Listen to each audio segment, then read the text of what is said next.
V našej ankete sme sa pýtali ľudí, či videli epizódu Farmy, kde účinkoval brat farára Hvožďara, čo si o tom myslia a aký majú názor na celú kauzu.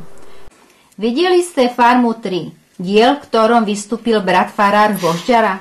Myslíte si, že vystúpením na farme brat farár znevážil hodnotu cirkvi? Nie, neznevážil. Farár má ísť medzi pohanov, aby obracal ľudí na vieru. Na vieru, a to dokáže len Božím slovom. A náš pán farár Hvožďara to dokáže a dokazuje. Stále to dokazuje ľuďom. Vystúpenie brata farára na farme som videla a konštatujem, že nebolo to nič špatné, bolo to, takže nabádal, i keď sú neveriaci, k viere a pobožnosti. No, videla som farmu a nič špatné si o tom nemyslím, len dobré, že ich napomenul, aby sa držali aj oni slova Božieho, aj zvieratka im požehnal a to nie je nič špatné, to je len dobré. No, čo si o tom myslím? Ja si myslím, že nás to povzbudilo a že to bolo krásne. Som sklamaná z toho, že ho napadli za to. A myslím si, že každý jeden človek potrebuje, či je to taký, lebo taký, každé zvieratko, každý živočích potrebuje slovo, teda ako požehnanie božské. A ja som teda z toho bola unesená, ja vám poviem. A som sklamaná, že naša cirkev sa voči tému obrátila chrbtom. To nebolo nič špatného. To som videla a všetko tam bolo v rámci slušnosti, v rámci cirkevných, ja si myslím, že predpisov, alebo ja neviem. No, z mojej strany to bolo v poriadku a všetko pekné. Farmu som videla a veľmi sa mi páčilo, že tam pán farár prišiel. Vôbec tým nič zlého nemyslel a že tam požehnal zvieratka, to nebolo nič proti cirkvi. Pána farára sme si obľúbili. Veľmi veľa zbudoval pre Vrbovce aj Chvojnicu. No, do kostola som chodívala už za mladá. Vtedy kostol zýval prázdnotou. Mladí ľudia, sme tam boli jeden alebo dvaja. Dnes je v kostole plno mladých ľudí, detí a ja mám 4-ročnú vnúčku, chodí ku mne na každý víkend a vždycky sa ma pýta: babka, kedy pôjdeme do kostolíka? A čím to je? Je to tým, že máme vynikajúceho pána farára, že si získal či starších, či mladých, či detičky do kostola.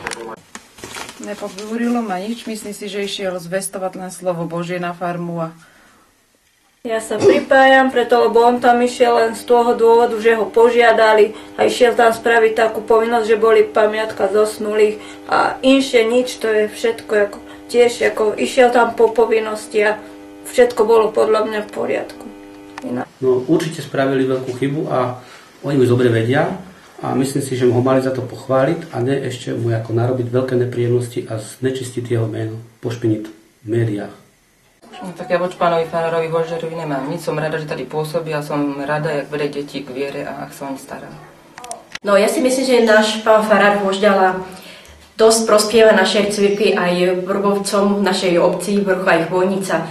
Buduje, zveľaďuje cirkev, dal popravovať faru, cirkevnú školu a prospieva aj iné ako v tejto obci.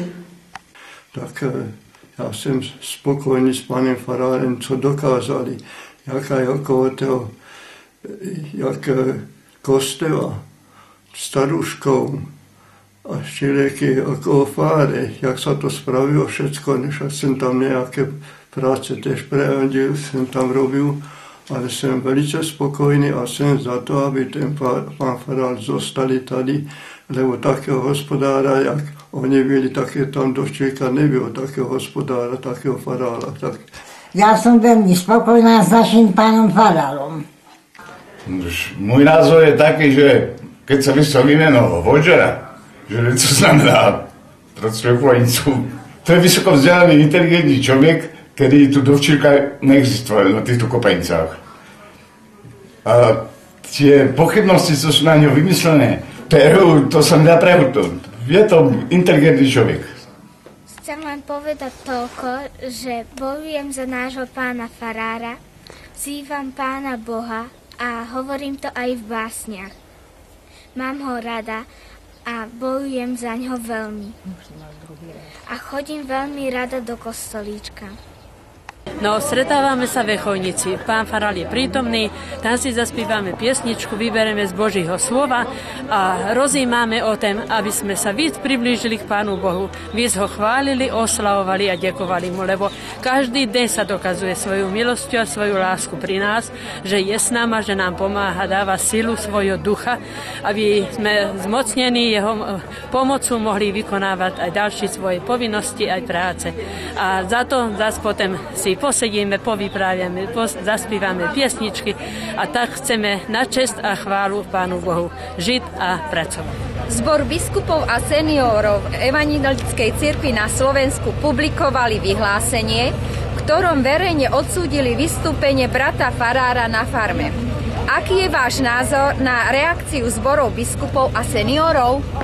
Ja prehlasujem, že nemajú v tom pravdu, lebo pán farár všetko dobre káže a nám dáva znať, že vierí v Pána Boha a mne dal tú príležitosť, že mňa povzbudil k životu, že keď som byla na umrítí aj mojho muža a všetko pomohá a oni ho odsúdili biskupy bez takej,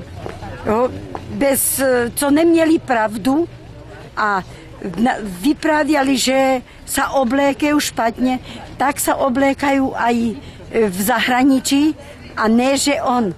A on išiel povzbudiť farmu, lebo tam byli oplzlé slova a on ich chcel povzbudiť a povznesť do života. A za toto ja odsudzujem senioru, nech sa ukážu, ne senioru, ale biskupu, ale nech sa ukážu, či spravili toľko pro církev, jak on spravil pro nás. Lebo on sa nebojí stáček, on robí mautu, on robí všetko. A či Klátik niečo také spravil. Klátik sa môže hanbiť, že nepozdraví náš církevníku, ani ľudí.